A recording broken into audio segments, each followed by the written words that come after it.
Mesdames et messieurs, bonjour et bienvenue à Géopresse, votre émission consacrée à l'analyse relative au sujet de la bonne gouvernance et la gestion de l'État. Aujourd'hui, nous tenterons d'analyser les questions relatives à la lutte contre la corruption en République démocratique du Congo. Selon l'ONG Transparency International, la RDC est placée à la 162e place sur 180 pays au monde dans l'indice de perception de la corruption en 2023. Et puis nous apaisantirons sur les questions relatives au secteur minier. Le prix moyen de principaux produits miniers d'exportation de la République démocratique du Congo affiche une tendance oscillant entre baisse et hausse. Et puis nous allons également chuter par la question relative à la négociation du contrat chinois. Pour parler de ces différentes questions, je ne suis pas seul, j'ai le réel plaisir de recevoir de journalistes. J'ai à ma droite, donc à votre gauche, Fiston Oleko, journaliste au groupe de presse Géopolis Forum, que je salue. Salut Jojo Moulamba, salut aussi à tous nos téléspectateurs. C'est un réel plaisir toujours de participer à cette émission qui prend toujours le plaisir d'analyser à fond les questions socio-économiques, mais aussi par moments aussi l'actualité, le biche politique de notre pays.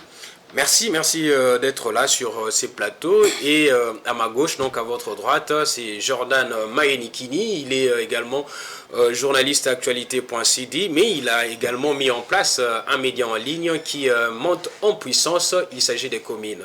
Salut Jordan. Salut Jojo Moulamba et mes salutations également à tous les téléspectateurs qui nous suivent pour l'instant. Merci. Alors, on va démarrer cette émission de 45 minutes. Comme je viens de l'annoncer, on parlera de la lutte contre la corruption et également de cours de matières premières sur le marché international. Et on va chuter par la renégociation du contrat chinois. Fiston Oleko, je commence avec vous. L'ONG Transparency International vient de publier son rapport. La nouvelle est tombée le 30 janvier 2024. D'après ces rapports, la République démocratique du Congo est placée à la 162e place sur 184 pays dans l'indice de perception de la corruption. En 2022, la République démocratique du Congo occupe la 166e place. Donc, les pays viennent de gagner 4 places dans l'indice de perception de la corruption. Quelle est votre lecture par rapport à ces rapports? Merci beaucoup Jojo Moulamba. Il faut dire que d'abord la question de la corruption est une question qui ne touche pas que la République démocratique du Congo. Et voilà pourquoi il y a de telles organisations comme Transparency International qui élargit un peu la question. Oui, la RDC a gagné 4 places. C'est très important, c'est encourageant. Mais on peut faire mieux. Mais faute du mieux, on peut justement se contenter de ce que nous avons réalisé, 4 points. Comme on a gagné 4 places avec 20 points. Mais en Afrique, je signale qu'il y a des pays comme Seychelles qui a plus de 70 points. Donc c'est très important. Ce qui veut dire simplement que nous avons encore un chemin à faire dans la longue bataille de la lutte contre la corruption. Parce que quand on parle de la corruption à RDC, on ne voit pas que les grands travaux publics, on ne voit pas que les grandes entreprises de l'État, mais on va aussi même jusqu'aux écoles, même jusqu'à l'université. C'est ça justement le combat que nous devons mener. Mais il faut préciser que cette étude, ça concerne essentiellement les secteurs publics. Justement, il y a aussi les travaux publics, les grands travaux même, les grands travaux dans les universités, les grands travaux dans tous les secteurs de la vie de la nation. Donc moi je pense que nous avons un combat et il faut que cela soit un combat qui va vraiment déraciner ces faits déjà dans les mentales des Congolais. Parce que tout part du mental. Nous avons gagné 4 places. C'est bien, on doit faire des efforts. On a vu les efforts de l'IGF, qui n'est pas justement un juge, mais qui est justement un organe rattaché à la présidence de la République, à l'institution président, pour lutter contre la corruption. Mais on constate aussi, quand les dossiers arrivent à la justice, ce n'est pas toujours ce que l'IGF donne comme résultat de ces enquêtes. Donc moi, je reste toujours dans ma soif de voir les choses s'améliorer. parce que c'est l'une... Gagner encore plus de place, quoi. Gagner encore plus de place, aller encore plus loin, surtout dans les contrôles, parce qu'il faut dire que la RDC a beaucoup des organes de contrôle des finances publiques, mais aussi des luttes contre la corruption. Il y a la CNRF. Si, je peux signaler, comme vous avez dit, la CNRF, il y a l'Assemblée nationale d'abord, qui est la haute autorité de contrôle des finances publiques. Nous avons la Cour des comptes, nous avons l'IGF, nous avons d'autres organes que le chef de l'État a créés, notamment CCM, APLC, et nous avons CFF, nous avons même, beaucoup de gens ignorent, les commissaires aux comptes. Parce que ce sont ceux-là qui travaillent d'ailleurs dans des entreprises, où aujourd'hui on parle des établissements publics de l'État, ce sont eux qui jouent aussi un rôle prépondérant en amont, pour qu'on ne constate pas bien évidemment en aval les faits de corruption, les faits de mauvaise gouvernance, des mégestions dans les entreprises. Donc il y a des efforts à faire. L'IGF a fait son travail, c'est bien, mais cela doit être systémique, que ça ne soit pas un élément dans le système qui travaille, à l'instar de l'IGF, comme je dis. Il y a d'autres organes, d'autres structures de l'État qui peuvent travailler pour que nous arrivions justement à ce résultat d'améliorer les conditions de vie des Congolais, parce que la conséquence dans la corruption, c'est que ça entame justement les conditions de vie des Congolais. Certains services de base ne leur sont pas offerts justement parce que l'argent quitte les circuits normaux de l'État pour bénéficier aux poches des gens. Figurez-vous qu'en Afrique, nous avons 462 millions de personnes qui vivent à l'extrême pauvreté. Ici au Congo, nous avons 27 millions de personnes qui souffrent, qui sont en insécurité alimentaire aiguë. Donc, ce sont des défis que nous avons. Voilà, il est important que nous luttions contre la corruption, que ça soit vraiment un combat acharné. Non, on va revenir sur les conséquences de la corruption, sur la société congolaise. Mais Jordan Manikini, avec ses scores, peut-on considérer qu'il y a quand même une avancée significative dans la lutte contre la corruption? Bon, effectivement, je dirais, déjà, compendieusement parlant, parce que Fiston Haï a brossé en tout cas ces sujets très pertinents. Alors je pense qu'on peut dire qu'il y a quand même des avancées significatives concernant la lutte contre la corruption dans notre pays, même si nous sommes encore très très loin, parce que être à la 170e place sur 184 pays évalués par Transparency International, je pense que ça prouve que les pays ont encore du pain sur la planche. Nous devons encore travailler là-dessus. Déjà que Transparency International a jeté des fleurs sur l'inspection générale des finances, qui a mené en tout cas un grand combat, parce qu'il faut le rappeler que c'est grâce surtout à l'intensification des méthodes anticorruption mises en place par l'IGF qui a fait en sorte que les pays puissent vraiment avancer sur cette liste, parce que nous savons tous comment est-ce que la corruption gangrène notre pays, et la corruption qui représente un très grand danger, parce que il faut le savoir que lorsqu'un pays est totalement sous l'emprise de la corruption, cela freine même la croissance économique, et ça nuit gravement à l'état des droits, et c'est ce que nous vivons dans notre pays. Tout récemment, pour donner un exemple, nous avons tous suivi ce qui s'est passé au ministère de l'EPST, où les inspecteurs de l'IGF ont débarqué pour mener librement leur enquête, parce qu'on doit les rappeler, selon la loi, c'est dans le prérogative des inspecteurs de l'IGF de débarquer à brûle-pourpoint pour mener leur enquête, mais ils ont été empêchés de faire leur travail, parce qu'il faut le rappeler. Est-ce que pour arrêter un voleur, il faut l'informer? On n'informe pas lorsqu'on vient arrêter. Mais c'est le rôle de l'IGF d'arrêter, non? Non, l'IGF n'est pas là pour arrêter. Il y a séparation des pouvoirs. L'IGF est là pour mener ses enquêtes et puis le présenter au niveau de la justice. C'est à la justice de faire son travail. Mais qu'est-ce que nous constatons? Nous constatons que dans notre pays, la justice est souvent très lente lorsqu'il s'agit des procédés au jugement, ou encore d'initier des procès réels sur les gens dont les noms sont cités dans les dossiers des corruptions.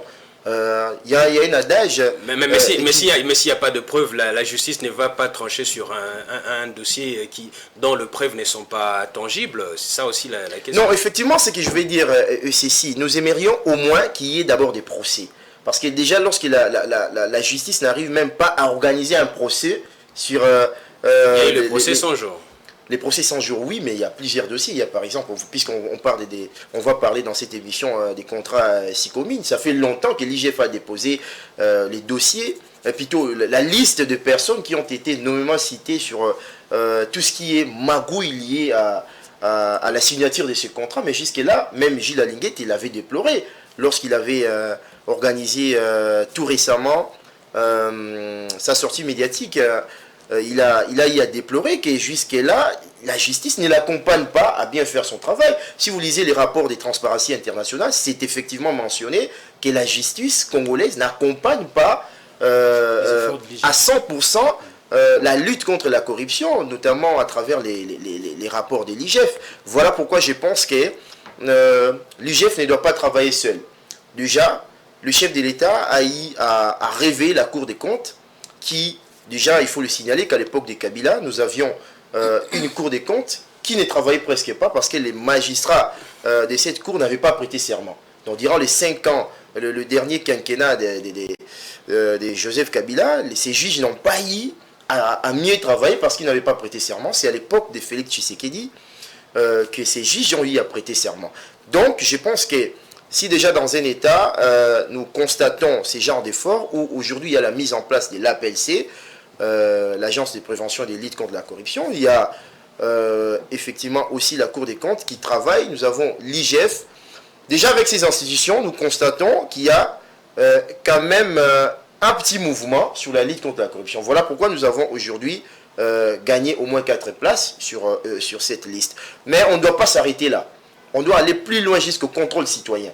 Parce que la société civile également doit aider l'État dans la lutte contre la corruption. Voilà pourquoi nous félicitons aussi à ces jours les travaux que mène par exemple l'Observatoire de la dépense publique, cette ONG qui se bat bec et ongle parfois pour sortir quelques éléments cachés des corruptions. Nous avons par exemple la LICOCO, Ligue congolaise de lutte contre la corruption, aussi, qui arrive à mener ses plaidoyers. Et nous également, journalistes, nous avons intérêt dans le cadre du contrôle citoyen, de veiller sur la corruption dans notre pays. Comme je venais de le dire tantôt, la corruption, en tout cas, crée plusieurs problèmes dans un État. Parce que si aujourd'hui nous constatons que l'État congolais stagne, c'est parce qu'il y a, nous sommes caractérisés par la grande corruption dont nous devons en tout cas mettre toutes les batteries en marche pour lutter contre cette corruption. Oui, en tout cas, il faut gagner encore plus de points. Mais Fiston Oleko venait de rappeler ici qu'il y a plusieurs structures, plusieurs services de l'État congolais qui travaillent pour lutter contre la corruption, pour procéder au contrôle financier. Et on a cité la CEDAREF, il y a l'IGF, il y a la PLC, l'Agence de prévention pour la lutte contre la corruption. Donc une agence qui a été nouvellement créée lors du premier mandat du président Félix Tshisekedi. Mais comment expliquez-vous même les acteurs qui sont nommés dans une structure dont la mission est de lutter contre la corruption se retrouvent encore en justice pour des cas de corruption? Comment on peut expliquer ça? C'est ça. C'est ce que moi je dis ici au début de mon propos. Il y a un problème de mental. Les Congolais, nous avons du mal à se contenter du peu que nous gagnons. On veut toujours gagner plus. Voilà pourquoi vous allez... Ce n'est pas avec... c'est lui qui vient d'être arrêté ici. Avec Kikangala, vous allez vous souvenir avec FJ... comment on l'appelle? La banque gabonaise là. FBN Bank. FBN Bank. Non, FJ BGFI Bank. BGFI Bank, pardon. Oui. Avec Kikangala. C'est lui qui était le premier à être nommé à la tête de cette structure. Donc c'est une question de mental. Mais cela, une société, c'est l'organisation. Une société moderne comme l'État congolais, c'est aussi la coercition. C'est quand l'éducation a raté, parce qu'on voit que sur ce plan-là, on a vraiment raté sur le plan éducatif. On n'a pas vraiment essayé d'éduquer l'homme congolais à pouvoir respecter les règles, à pouvoir respecter ce qui est, à faire cette différence entre ce qui est le bien public et le bien privé. Et je pense que c'est l'État qui doit faire, parce que c'est lui qui a la légitimité d'agir avec force. Moi, je pense qu'il faut maintenant que la justice fasse son travail, que la justice nous rééduque, parce qu'avec l'éducation, ça n'a pas marché. Nous devons procéder maintenant à la rééducation. On ne peut pas comprendre. Mais on a comme l'impression que la justice n'inspire pas confiance aux autres institutions de la République. Le président de la République décrit justement largement... À l'année 2000, au cours de l'année 2023, le chef de l'État, moi je me souviens, a décrié le travail de la justice à 3 reprises. 2 fois au Conseil des ministres, 1 fois devant justement les 2 chambres de Parlement réunies en Congrès. Donc c'est maintenant là où les attentions doivent être focalisées. Voilà pourquoi je salue même le recrutement des nouveaux juges. Mais moi je pense qu'il faut donner des nouveaux objectifs à ces juges-là pour que le travail qui sera fait par eux, les 5000, sont d'ailleurs 5000, 2500 viennent d'être entrés en fonction et les 2500 entreront prochainement. Bon, ce n'est pas normal dans un pays. Tout le monde, nous avons constaté, les rapports sont là et qu'à la fin, par exemple, vous avez parlé des cas de 100 jours. Personne inculpé dans ces dossiers de 100 jours se retrouve aujourd'hui en prison. Tout le monde est lavé. Ce n'est pas seulement que vous avez consommé, vous avez justement purgé votre peine, mais vous êtes lavé de toutes les suspicions qui pesaient contre vous. Donc, je pense que le travail aujourd'hui que le Congo doit faire, c'est au niveau de la justice quand même. C'est pas normal que nous assistions... Mais au niveau de la justice, il y a eu amélioration de conditions salariales et tout ça, ça ne suffit pas. Ou bien c'est juste une question d'éthique tout simplement. Moi je pense que même au niveau de la magistrature, au niveau de comment on appelle ça, Conseil supérieur de la magistrature, il faut qu'on ait aussi un travail qui s'est fait à ce niveau-là pour essayer un peu de dénicher les brebis galeuses. Ce n'est pas normal dans un pays. On parle de 57 millions disparus. Imagine, 57 millions disparus. On n'a même pas pu récupérer même un seul million. C'est pas normal. Même pas $1. On n'a même pas récupéré $1. Les logements qu'on a parlé, où sont les logements? Mais aujourd'hui même, les papas là, les Libanais, ils sont dehors, ils sont acquittés. Donc moi je pense que c'est aujourd'hui la justice doit prendre ses responsabilités en main, de pouvoir travailler, mais aussi les services de contrôle, puissent quand même fournir, aider aussi la justice, pas seulement aider, mais la mettre vraiment devant un fait accompli, de constituer de très bons dossiers, pour qu'à la fin nous ayons des procès qui quand même inspirent confiance et que l'on voit des gens qui sont inculpés puissent purger leur peine.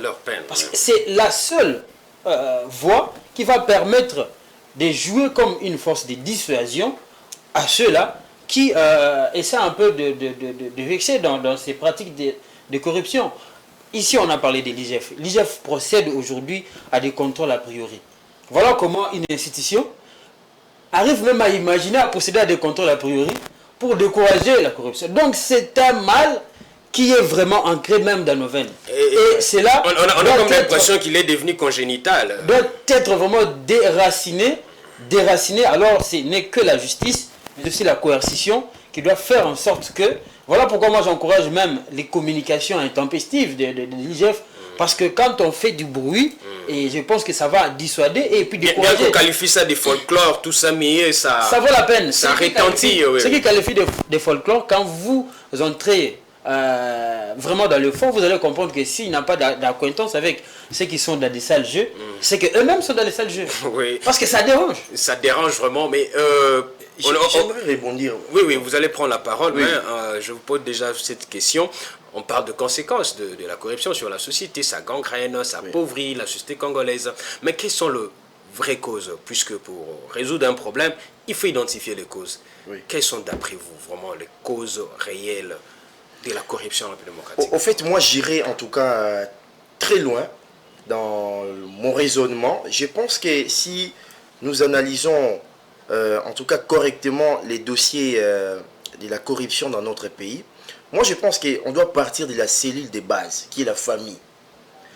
Déjà, lorsque vous êtes dans un état où un enfant de l'école primaire qui se réveille le matin pour aller à l'école, il constate qu'il s'est réveillé en retard et les parents peut-être aussi s'étaient emportés dans les sommeils. Alors, l'enfant va se laver, il constate qu'il est 9h, et puis l'enfant par exemple dit à son père, je connais un cas pareil, il dit à son père que non papa je suis en retard, donc à cette heure la porte de l'école est déjà fermée, et son père lui dit non, ne t'en fais pas. il tient son enfant sur les bras, ils arrivent devant le portail de l'école, il dit non, avec 1000 francs, tu vas donner au portier et puis il te fera entrer. C'est déjà une initiation à la corruption. Voilà pourquoi j'ai dit que c'est un problème, en tout cas, qui doit partir de la cellule de base qui est la famille. Il faut que les parents enseignent à leurs enfants les conséquences néfastes de la corruption. Parce qu'un enfant qui grandit déjà dans la corruption à partir dès l'âge de 6 ans, 5 ans, c'est fini. Quel genre de cadre sera-t-il demain? Donc, on doit en tenir compte. Les civismes dans les écoles congolaises, qu'est-ce qu'on enseigne aux enfants? On doit enseigner aux enfants que la corruption tue un pays. On doit enseigner aux enfants congolais que si aujourd'hui nous sommes dans un pareil état, ce qui a fait que les Congos soient dans cette situation, c'est la corruption. Parce que lorsque vous êtes un haut cadre dans une nation, on vous a voté, on vous a élu pour que vous puissiez travailler pour la nation. Vous arrivez là, vous prenez 1 milliard, vous mettez dans votre poche. Vous savez, avec 1 milliard, on peut construire combien de kilomètres de routes? Avec les millions qui sont détournés dans ces pays, on peut faire des exploits. Mais quels sont, on peut construire des écoles. Quelles sont les causes? Est-ce que c'est la mauvaise gouvernance? C'est un cadre législatif? Moi je pense que... Est-ce que c'est le manque de transparence? Est-ce que c'est le manque de responsabilisation? Non, en fait, moi je pense que c'est... Premièrement, c'est l'homme congolais qui a un problème. C'est l'homme congolais qui a été éduqué dans une culture où l'on pense que la corruption n'est pas quelque chose de mauvais, ou encore l'homme congolais, en fait j'aimerais dire ceci, je pense que l'État doit en tout cas renforcer les mesures pour les gens qui sont bernés dans la corruption. Ça veut dire, si vous êtes dans un État où on vous apprend qu'un ministre a détourné de millions de dollars et que la justice arrive à lui envoyer en prison pour 50 ans, je pense que ça va apprendre aux gens. Mais lorsque vous êtes dans une nation où on vous apprend qu'il y a eu les dossiers 100 jours, où vous apprenez qu'il y a des gens qui ont détourné de l'argent de l'État, mais ces gens-là sont en liberté. Qu'est-ce que vous apprenez à la jeunesse? Qu'est-ce que vous apprenez aux Congolais? Vous apprenez aux Congolais que détourner, c'est bien, parce que demain, comme vous avez de l'argent, vous pouvez manipuler sûrement la justice, et puis vous serez encore un citoyen libre, vous allez bénéficier de tout cet argent qui, normalement, devrait servir à l'État. Donc, si on apprend aux Congolais qu'on ne touche pas, déjà à partir de le bas âge, qu'il ne faut pas toucher à la marmite publique, c'est-à-dire les trésors publics. On ne met pas sa main dans la marmite publique, dans les trésors publics, les Congolais vont grandir avec ça. Si aujourd'hui, comme dans d'autres pays, si vous allez en Chine, on tue les corrompus. Vous êtes un corrompu, vous n'avez pas droit à la vie. Parce que vous êtes un danger pour la nation. Oui. Donc, je pense qu'on doit arriver jusqu'à ces niveaux-là. Donc, j'aimerais aussi faire une allusion à la justice. Même la Bible déclare que la justice élève une nation. Vous savez, le chef de l'État, lors de son investiture, le 20 janvier, au stade des Martyrs, il avait c'était plutôt lors d'une séance télévisée des questions-réponses organisée par la porte-parole du chef de l'État, Tina Salam. Le chef de l'État l'avait rappelé qu'il considère la justice comme la tache d'huile sur son premier quinquennat. Parce que le chef de l'État a compris que la justice ne l'a pas aidé. Là, c'est le chef de l'État lui-même. Lorsque la justice n'accompagne pas les actions qui sont menées de lutte contre la corruption, nous allons continuer à rétropédaler. Donc je pense qu'il faut que la justice puisse en tout cas prendre à bras le corps cette question pour la que lutte contre la corruption devienne réellement une réalité. Sinon, nous continuerons à être classés parmi les pays les plus corrompus du monde. Lorsque vous êtes classé 172e sur 180 pays, pas une fierté, 180 pays évalués, on ne peut même pas bomber les torses. Ça veut dire, comme je l'avais dit, que nous avons en tout cas du pain sur la planche. Nous devons travailler en coalition, c'est-à-dire les institutions de lutte contre la corruption que nous avons au pays, en collaboration, en partenariat avec la société civile, avec les Congolais en général, parce que tout Congolais a les devoirs en tout cas d'accuser les corrompus. de dénoncer tout ce qui est corruption. Vous êtes sur une avenue, vous constatez que quelqu'un... Mais n'oublions pas que la corruption, c'est aussi un acte de gré à gré. Hein. Il n'y a pas que le corrupteur, hein, mais la personne qui est corrompue, là, il accepte lui aussi.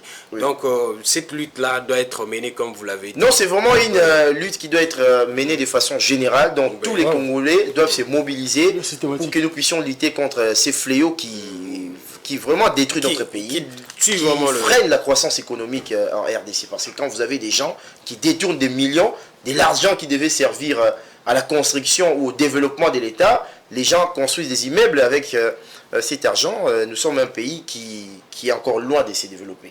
Oui, voilà, ça n'est fini pour ces premiers sujets. On va aborder la deuxième question, c'est le cours de matières premières. Plusieurs produits miniers d'exportation de la République démocratique du Congo affichent une tendance aussi entre baisse et hausse. Pour ce qui est de matières premières en hausse, on a le cuivre qui s'est négocié actuellement à 2291 dollars américains cette semaine contre 2273 dollars américains. Donc il y a une augmentation de 17 dollars américains. Et puis l'étain se négocie actuellement à 25 602 dollars américains à la tonne cette semaine et contre 24 550 dollars américains la tonne la semaine passée. Il y a donc une augmentation de 1052 dollars américains. Pour ce qui est de matières premières en baisse, on a l'or qui se négocie à 65,56 dollars américains le gramme et cette semaine contre 65,97 dollars américains le gramme la semaine dernière. Et puis le cobalt se vend actuellement à 28 439 dollars américains la tonne cette semaine contre 28 445 dollars américains la tonne la semaine passée. Donc il y a une augmentation de 6 dollars américains. Jordan Maïkini, avec la hausse du prix du cuivre et de l'étain, peut-on considérer que l'impact, la mobilisation de recettes sera positive? Effectivement, comme je l'ai toujours eu à soulever dans cette émission, que nous sommes un État qui est totalement rentiste, un État totalement rentier qui vit en tout cas de la collecte des impôts, des taxes, de tout ce qui est recettes. Donc lorsqu'il y a augmentation des prix des matières premières, c'est le pays qui sera entièrement bénéficiaire, parce que si les entreprises réalisent des bons chiffres, les entreprises minières réalisent des bons chiffres d'affaires, cela veut dire que l'État également va bénéficier des impôts, en tout cas dignes, et qui vont aussi affecter ou encore contribuer à notre croissance économique à travers les recettes que nous allons avoir, à travers les recettes que nous allons récolter. Mais je pense que cette augmentation tombe aussi à pic ou à point nommé, parce que nous sommes dans une situation où l'État vient de renégocier les contrats chinois. Et dans ces contrats, la République démocratique du Congo a gagné une affaire de 7 milliards de dollars qui seront d'ailleurs alloués au développement des infrastructures, comme l'avait si bien dit les chefs de l'État lors de son discours d'investiture. Cet argent servira normalement à désenclaver les territoires congolais. Donc je pense que cette augmentation aura aussi de l'influence, parce que les contrats chinois tels que renégociés, il y a une partie où l'on précise clairement que la répartition des 68% pour les Chinois et des 32% pour la Gécamine, cette répartition a un impact, parce qu'il y a eu 2 modifications. Dans ces modifications-là, comme l'avait si bien signifié le directeur des cabinets du chef de l'État, il avait dit plus le directeur des cabinets adjoints, André Wamesh, plus la SICOMINE va réaliser des bénéfices, plus l'État congolais aussi va gagner. Donc ça veut dire, si aujourd'hui il y a augmentation, ça veut dire que la SICOMINE va réaliser plus de bénéfices, et nous aussi l'État congolais nous allons aussi bénéficier plus. Donc, d'ailleurs, j'en profite parce que j'en profite aussi pour saluer en tout cas cette démarche menée par le gouvernement congolais de renégocier ces contrats parce que ça valait de la peine. Ça valait la peine parce qu'on ne pouvait pas rester dans une nation où nous sommes la République démocratique du Congo, scandale géologique.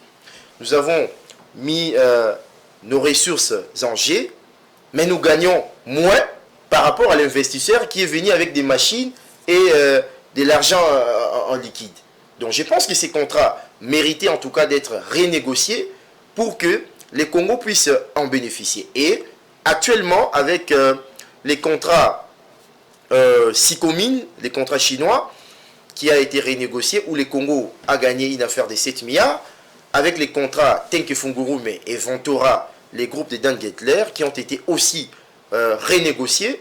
De ces deux contrats-là, de ces deux derniers contrats, sortira une somme évaluée approximativement à 3 milliards de dollars. Donc, cela a permis aujourd'hui à la nation congolaise de récupérer une affaire de 10 milliards de dollars hors budget de l'État. Donc, si déjà, en dehors des 16 milliards que nous disposons comme budget de l'État, nous arrivons à gagner 10 milliards, je pense qu'avec ces 10 milliards-là, nous pouvons financer la construction des infrastructures, nous pouvons financer en tout cas beaucoup de choses. On peut déjà injecter cet argent dans l'économie congolaise pour pouvoir aider le pays à se développer. Donc je pense qu'avec cette augmentation, pour rester dans les contextes, avec cette augmentation, c'est l'État congolais qui est plus bénéficiaire. Mais encore une fois, j'insiste, il faut qu'il y ait contrôle. Parce que, comme vous le savez, déjà avec les recettes que nous faisons dans les mines, nous arrivons à gagner beaucoup d'argent. Mais où va cet argent? Où va cet argent? Nous utilisons cet argent dans quoi? Est-ce qu'on doit encore continuer à l'ancienne époque où il y a un groupe de gens qui ont pris le pays en otage, qui se retrouvent au détriment des 80 millions de Congolais? Vous avez des gens qui construisent des châteaux en Espagne, alors que les mines congolaises, allez là où on tire ces mines, si vous allez observer bien les communautés locales, vous verrez quel genre de vie mènent ces gens. Dans leur province, on vient tirer des diamants, on vient tirer les cobaltes, les cuivres, les cobaltes qui est ces minéraux stratégiques, très recherchés dans l'industrie des batteries électriques. Mais allez voir là où la communauté locale qui vit dans ces milieux où l'on tire les cobaltes. Une communauté très pauvre. Oui, est-ce que ça doit continuer ainsi? Voilà pourquoi les chefs de l'État avaient insisté qu'il faut en tout cas qu'on puisse mener des réformes pour permettre à la population de bénéficier de ces mines. Parce que les Congolais sont arrivés à une époque où on doit bénéficier de nos mines. N'oublions pas, malgré les potentialités qui regorgent notre pays, mais les mines sont épuisables. Donc il y aura une période d'après-mine qui vont arriver. Si déjà on n'arrive pas à bénéficier, les jours où l'après-mine arrivera, ça sera catastrophique parce que n'oubliez pas que l'économie congolaise dépend à 80% des mines. D'accord, Jordan Mainikini, Fiston Leko, vous avez aussi la même lecture. Est-ce que vous avez aussi la même lecture? Puisqu'il y a les deux principaux produits miniers qui sont le cuivre et l'étain sont à hausse sur le marché international. Mais on craint aussi que ces prix changent aussi après une semaine, puisque la hausse ici, ça vacille. La semaine dernière, c'était en baisse. L'autre semaine, là, c'était aussi en baisse. Mais ça vient maintenant d'augmenter. Mais cette instabilité peut aussi avoir un impact positif sur la mobilisation des recettes. Vous pensez ça aussi? Merci beaucoup, Jojo Moulamba. Et je vais d'abord rebondir à ce que disait ici Jordan Mainikini, parce que c'est très important. Il faut dire que tout est parti d'abord, surtout avec les contrats, la convention sino-congolaise, tout est parti d'un rapport, bien évidemment, de l'IGF, qui a justement impulsé une autre dynamique dans la façon de voir ce contrat entre la RDC et la Chine, entre le gouvernement congolais et un groupement d'entreprises chinoises. Donc, GEC, justement. Donc, aujourd'hui, un élément que j'ai pensé ajouter, c'est que avant, c'était une convention de 6 milliards de dollars. 3 milliards pour les infrastructures et 3 milliards pour les mines. Les 3 milliards pour les infrastructures, c'était un prêt. Mais aujourd'hui, on ne parle plus de prêt. Cet argent-là viendra justement des bénéfices qui seront réalisés chaque année par la communière. Donc, on n'aura plus à contracter des prêts comme c'était avant, mais cette fois-ci, on va ponctionner cet argent-là au niveau des bénéfices qui seront gagnés, qui seront réalisés. Mais après les bénéfices, on va encore faire les calculs sur les 32% que la GECAMIN va gagner dans la co-entreprise communaire. Donc, c'est très important de le soulever. On va dire, oui, justement, c'est commune. C'est un coup de génie que le gouvernement a réalisé avec on va dire, cette nouvelle intelligence qui a fait qu'on révisite bien évidemment ce contrat-là. Bon, parlons des cuivres, parce que oui, il y a aussi d'autres produits miniers qui sont produits ici en RDC, mais c'est justement le cuivre qui est le principal produit qui est... On est la RDC, premier producteur. Oui. Premier producteur mondial. En 2022, nous étions arrivés à 2 millions de tonnes produits en 2022. Mais vous savez, il y a quelque chose, on va tout dire sur nos ressources minières, mais la réalité est têtue. La réalité est que, comme a dit ici Jordan Mainikini, nous sommes dans une économie vraiment de la rente. Donc, nous ne bénéficions que de nos taxes. Malheureusement, on parle bien de ce que nous produisons, on parle bien des prix des biens que nous produisons, mais en réalité, c'est l'argent des Glencore, c'est l'argent des TFM, c'est l'argent des KMOK, c'est l'argent donc des Kibali, c'est l'argent voilà, donc c'est ça le vrai problème que nous avons. Oui, c'est justement à l'aune du code minier que nous assistons justement à ça. Mais moi je pense que les intelligences ne manquent pas au Congo pour essayer un peu de faire émerger un nouveau modèle économique, surtout dans la gestion de nos minéraux, pour que nous bénéficions. Nous allons rester ici après 50 ans qu'avec des crevasses. Mais nos enfants, nos petits-enfants, ils vont rester avec quoi? Parce que ici, quand vous allez, comme a dit Jordan, quand vous allez dans des sites miniers, il n'y a que des trucs qui restent. Il n'y a rien. Il n'y a rien, alors il n'y a rien. Alors que ces argents-là fait vraiment le bonheur d'autres pays, fait le bonheur des entreprises, des privés. Alors que nous, même pas que dans les sites miniers, si vous voyez même l'image de Kinshasa, allez sur Flambeau, on n'a plus des routes. Kabamba, on n'a plus des routes. Premier producteur même de cobalt. Mais qu'est-ce que nous en faisons? Alors que nous vivons dans un scandale. Nous avons un défi. Le chef de l'État a placé d'ailleurs cette question au niveau des 6 engagements pour son second mandat. Le 4e d'ailleurs, il a parlé de la diversification économique. Cela ne va passer que par une base. Et la base pour la RDC, c'est les mines. Et c'est vraiment aux Congolais de pouvoir penser à ce que nous bénéficions des mines puisse aussi faire en sorte que d'autres secteurs puissent vivre, d'autres secteurs puissent émerger pour que nous soyons comme d'autres pays. Par exemple, le Dubaï, aujourd'hui, on ne parle pas que de pétrole, on parle d'autres secteurs. On a parlé récemment le secteur de l'immobilier. On parle du tourisme, donc qui emploie d'ailleurs beaucoup de personnes. L'agriculture qui emploie beaucoup de personnes et ne demandant pas beaucoup de qualifications.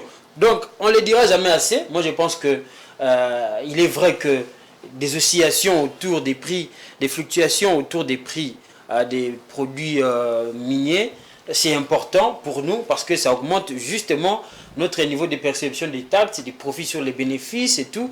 Mais en réalité, sur le fond, ce n'est pas nous qui sommes vraiment des vrais bénéficiaires de ces minéraux. Ce sont d'autres pays, ce sont les multinationales.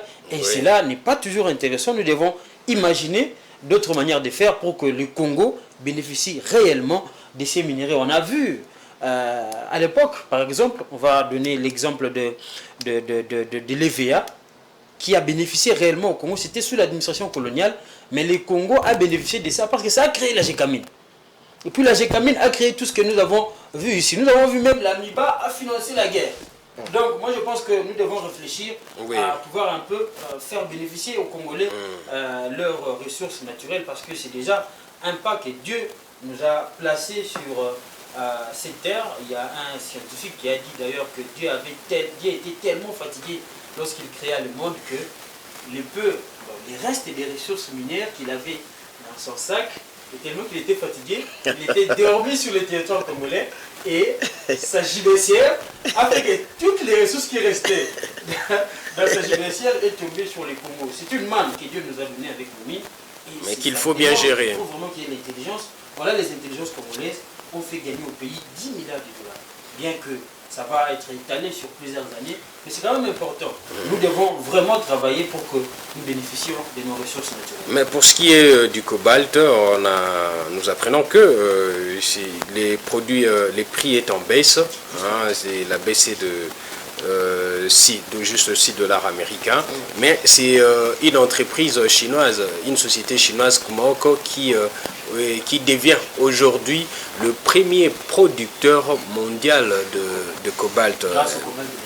Grâce au cobalt de la RDC. Et cette société prend la place maintenant de Glencore. Glencore est en baisse, a connu une baisse dans la production de ces minéraux, nickel, cuivre et puis le cobalt. Est-ce qu'avec cette situation, on considérait que la Chine est la grande puissance minière mondiale actuellement? Bon, en fait, avant de répondre à votre question, j'aimerais d'abord ajouter un plus par rapport aux propos des fistons au LECO. Vous savez, c'est très important. C'est très important d'expliquer aux Congolais comment les choses se passent. Pourquoi on ne gagne pas? On ne gagne pas, pourquoi? Parce que nous avons en tout cas une économie minière qui est totalement enclavée. On doit diversifier notre économie. Qu'est-ce qui se passe? Vous êtes un pays producteur du coltan. On vous dit par exemple que pour réaliser les smartphones, on a besoin du coltan. Alors, vous vous limitez juste à vendre les coltans aux pays qui fabriquent les smartphones. Vous pensez que vous allez gagner plus en vendant les coltans à ce pays-là qui va prendre ces coltans pour les transformer en smartphone et puis les vendre à travers le monde. Donc ce sont toujours ceux qui arrivent à transformer les matières premières en produits finis qui sont le plus bénéficiaires. Ça veut dire quand les Chinois arrivent en RDC, ils prennent par exemple les coltans. À travers ces coltans, ils vont fabriquer des smartphones Tecno, Itel, ou je ne sais pas moi quoi, il y a plusieurs marques chinoises. Vous avez l'iPhone qui va prendre votre coltan, pour Samsung qui va prendre notre coltan pour en fabriquer des téléphones et vendre à travers le monde. Mais ils vont gagner plus que nous. Ils vont gagner plus que nous parce qu'ils sont dans la transformation des matières premières en produits finis. C'est ce que les Congolais n'arrivent pas encore à faire jusque-là. Comment imaginer que nous habitons les pays où il y a les coltans, mais il n'y a aucune usine de fabrication des téléphones? Il n'y a aucune usine de fabrication des ordinateurs. Mais il faut tout d'abord les Rwandais sont arrivés à il n'y a même pas faire. aucune entreprise congolaise qui produit ces minéraux. Déjà. Non, déjà à partir de c'est ce qu'il faut comprendre. Lorsque déjà, je pense que le gouvernement doit en tout cas réfléchir là-dessus. Donc étant donné que nous ne resterons que dans la vente des matières premières, les Congolais ne vont pas totalement bénéficier. Nous devons arriver jusqu'au niveau de la transformation locale. Nous avons les diamants qui sortent ici des SACIM, qui sont taillés en Belgique. Pourquoi on ne doit pas créer une usine, des tailleries au niveau de la République démocratique du Congo? Donc, je pense que nous devons aller plus loin pour en bénéficier. Nous devons en tout cas aller jusqu'au niveau de la transformation locale. Alors, lorsque vous dites que ce sont les entreprises chinoises qui sont maintenant le maître du jeu. Qui sont le maître du jeu, effectivement, parce que les Chinois sont à la conquête du monde. Ils sont à la conquête du monde. Ils ont compris que la République démocratique du Congo, je dirais que c'est le paradis terrestre.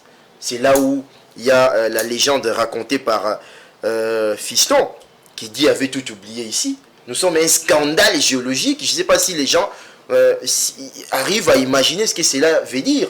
Ça veut dire que nous sommes cette nation. Donc où vous retrouvez tous les minéraux du tableau de Mendeleïev. Malgré la renégociation des contrats, la Chine sera toujours le grand bénéficiaire. Non, pas forcément. Pas forcément. Bon, la Chine peut être le grand bénéficiaire parmi les nations bénéficiaires de nos mines. Pourquoi? Parce que la Chine a apporté ses capitaux.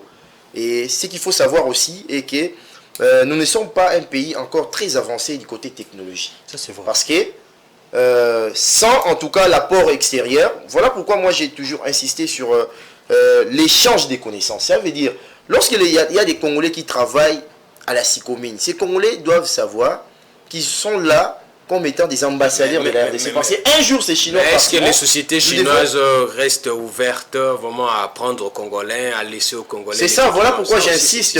Il faut que les Congolais s'imposent. Il faut que la République démocratique du Congo s'impose pour qu'il y ait échange des compétences, transfert des compétences, pour permettre aux Congolais de bien s'assumer. Parce qu'il arrivera un moment où nous allons gérer, transformer nos mines nous-mêmes. Il faut que nous soyons compétents. Voilà pourquoi j'insiste. J'aimerais, avant que vous puissiez m'arracher la parole, je ne serai pas obèse dans la prise de parole. Je vais laisser aussi mon frère s'exprimer. Moi, je pense qu'on devait faire ceci. Dans cette nation, on devait prendre les étudiants intelligents, les brillants. Par exemple, à l'ISTA, à l'UNIKIN, dans les universités de la RDC. Les envoyer peut-être aux États-Unis, en Chine, comme Mao l'avait fait avec la Chine, pour que la Chine devienne ce qu'elle est devenue aujourd'hui. Ils ont envoyé les étudiants compétents pour aller étudier ailleurs, et puis rapatrier ces connaissances, ou encore revenir avec ces connaissances, les mettre au service de leur nation. Est-ce que nous préparons nos enfants à aller étudier peut-être ailleurs pour revenir ici, mettre en compétence, pour développer nos mines? Sinon, nous resterons... ça sera très compliqué pour les pays fistons. Et mal aussi avec les Congolais, vous allez étudier ailleurs et puis vous fuyez. La Chine a conquis la République démocratique du Congo. La Chine va toujours gagner beaucoup dans ces contrats. Mais naturellement, la Chine doit beaucoup gagner parce que la destination de ces minerais qui est produit par les compagnies chinoises, c'est la Chine. Ça part à la Chine et puis là-bas, il y a aussi la transformation. On a même des iPhones qui sont implantés là-bas. On a Samsung implanté, sans compter lui-même avec elle-même Chine. Avec ses Huawei, avec ses techno aujourd'hui a conquis toute l'Afrique. Hein. Là, il ne faut même pas... C'est leurré. C'est toute l'Afrique qui est conquise par la marque La Techno. Bon, on ne va pas faire la promotion ici, mais c'est une réalité. Donc, la Chine va rester gagnant parce que non seulement il est majoritaire ici déjà au Congo, mais il bénéficie aussi dans la transformation de tous ces minéraux qu'elle tire du Congo avec l'exploitation de nos ressources naturelles. Donc, voilà. Il est important que nous développions des intelligences ici pour que nous ayons aussi cette capacité-là de pouvoir transformer, mais aussi donner des produits finis ici pour que nous soyons aussi ce pays. On ne peut pas être seulement le pourvoyeur des matières premières, le réservoir mondial des matières premières. Nous devons aussi être ce pays-là qui fournit des produits finis. Un pays exportateur de produits finis, ce n'est pas qu'un pays exportateur des matières premières et nous subissons justement la production extérieure. Vous savez, quand on achète par exemple un téléphone venant de l'extérieur, c'est que on finance par exemple l'emploi de plusieurs Chinois, plusieurs Européens, plusieurs Américains. On finance bien évidemment l'économie d'autres pays alors que nous-mêmes, nous continuons dans l'appauvrissement. Donc, il est important que nous puissions mettre en place des intelligences innovantes, structurantes, pour que nous arrivions justement à cette fin, que nous soyons aussi une nation comme toute autre nation, et aussi penser à la diversification de l'économie nationale. Ça, c'est la panacée. Je pense qu'on va revenir très prochainement pour aborder encore ces sujets. Fiston Leko, Jordan Maïnikini. Merci beaucoup, avec plaisir. Merci beaucoup pour vos analyses. La télé, c'est les temps. Je vois déjà que la régie me fait signe qu'on a débordé même de 5 minutes. Voilà, c'est tout pour Géopresse. On va revenir prochainement sur le même sujet, mais en abordant un autre angle. Géopresse, c'est fini. Merci à vous, fidèles téléspectateurs, et surtout à l'équipe technique qui nous a accordé un peu de temps pour finir cette émission. À la prochaine.